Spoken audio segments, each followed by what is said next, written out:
We'll cross now to our Spain correspondent, Sarah Morris in Madrid. Good morning, Sarah. So the Spanish Football Federation had initially actually threatened to sue members of the team that had spoken in Jennifer Hermoso's support. How do you explain this about face then? That's right. Initially, the Federation had members of them applauding that Friday speech that Rubiales gave when he insisted he wouldn't resign and when he accused people of being fake feminists for supporting Jenny Hermoso. The Federation had very much allowed Rubiales to use it as the mouthpiece, and lawyers at the Federation seem to be involved in putting out those statements in which they threatened to sue ministers and players and anyone accusing Rubiales of not kissing Hermoso in a way that was consensual. They particularly reacted to Hermoso's personal statement where she said that she felt vulnerable and a victim of abuse.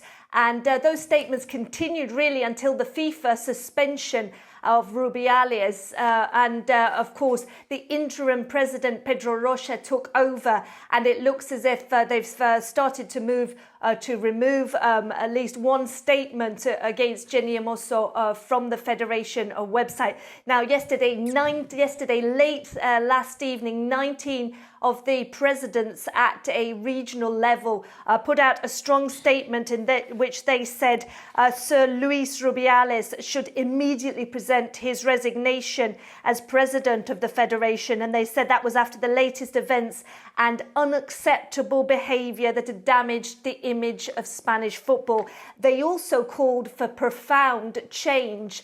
They seem to hint that they would like certain key members of the Federation to go because they talked about organic restructuring of strategic positioning. The big question is, would that involve the women's team trainer Jorge Bilda, who has been constantly questioned? And you'll remember that a year ago, women players, 15 of them, mutinied against him, saying that they would not play as long as the management was in place, which was affecting their mental and physical health.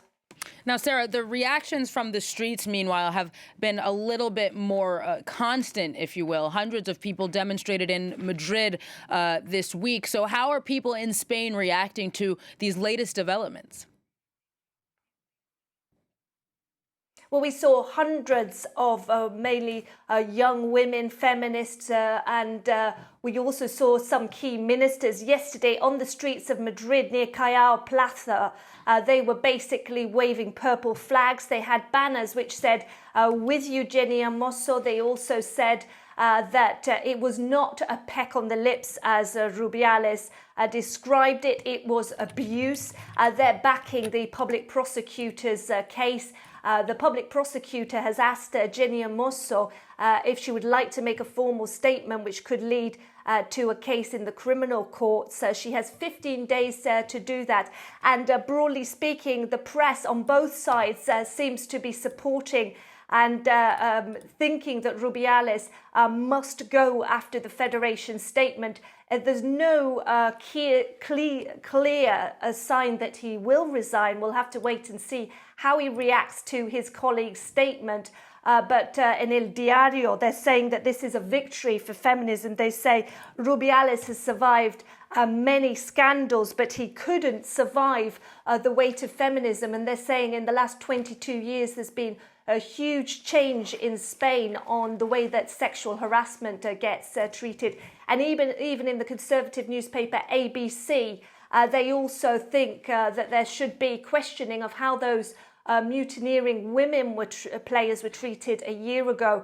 Many of them, you may remember, were dubbed silly girls. And broadly speaking, the Spanish press back then bought into the version of Rubiales and the Federation. No longer the case today. Sounds like the pressure is indeed certainly on for Rubiales. Sarah, we'll wait and see if that makes a difference then. Sarah Morris in Madrid, thank you very much.